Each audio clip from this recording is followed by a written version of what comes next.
Ngày 2 của mod chiếc bàn phím Echo 3068. Thì hôm qua mình đã mod những cái start này lại rồi. Những con phím, những con switch này thì chưa lúp, nhìn chung khá ổn. Dưới này mình đang xài con switch KTT Strawberry, nên tiếng nó sẽ hơi khác. Bây giờ mình sẽ tiếp tục rã hàng và chờ những con Kbox Y về thôi. Video thứ 3 và thứ 2 về mod bàn phím Echo 3068 thì tôi đã gần hết rồi. Bây giờ tôi làm 9 giờ, bây giờ 1 giờ rưỡi rồi, nó là 10 giờ rưỡi, còn vài nốt nữa sắp xong rồi. Nhìn khá đẹp.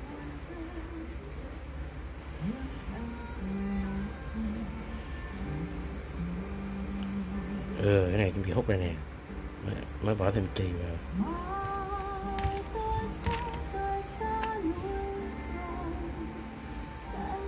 Yeah, this is good. Cái này hả? Cái này vớ vẩn lắm, này mua chữa cháy thôi. Cái xịn chỉnh nhiệt độ hư mẹ rồi. Ok, đây là 10 giờ 55, rồi gần 1 tiếng. Bắt đầu 9 giờ, gần 2 tiếng mình đã hàng xong. Cái Echo 3068 Lite của nó start thì tôi mod rồi. Cái play PCB nói chung là cũng ổn, chứ không hư nào đâu. Chưa test. Tôi sẽ vệ sinh này chút xíu và gắn những con. That's right. Xong, tôi đã vệ sinh cái PCB. Được. Echo làm khá tiện ở chỗ này.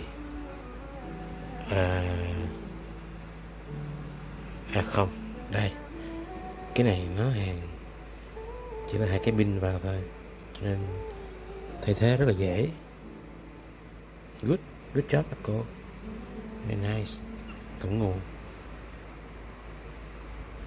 Rồi cuối cùng bên đi. Cái phần plate. Làm gì với phần plate đây? Nasty. Thì tôi sẽ dán băng keo vào đây. Cái start này khá lỏng lẻo. Stop cherry. Tại quá.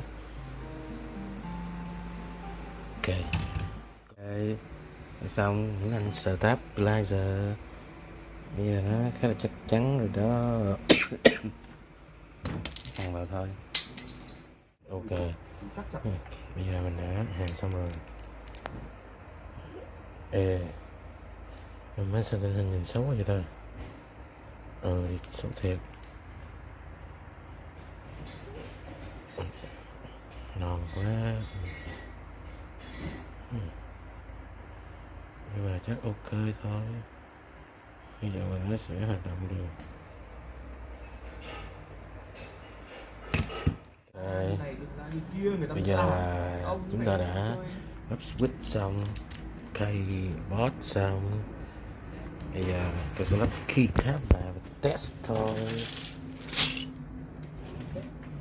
Keycap Echo zin đấy, chất lượng khá tốt. Let's go. Sẽ hướng dẫn cách gỡ keycap và switch bằng một nhíp. Chỉ cần một nhíp thôi, mấy cái này hãy vứt đi, mấy cái tôi lừa quá thôi. Đầu tiên các bạn để dưới đây nè, cho nó có cái lực nó mà bẩy lên thôi. Bật rớt keycap ra. Tiếp tới switch thì hai cái pin nó nằm ở dưới, tùy switch nha, mình phải cài từ cái hướng nó lên. Mình để vào trong đây, cái mình bật nhẹ nó ra thôi. Còn có một số cái nó cứng đầu nó không ra liền đó, thì bật nhẹ cái này lên, xong rồi qua bên này bật tiếp. Nhớ là ở cái chỗ cái pin nó cắm xuống trước nha, không là nó bị gãy á.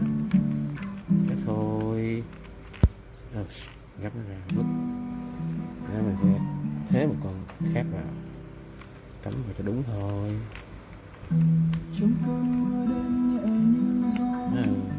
Vừa quay vừa cắm khó quá. Ok.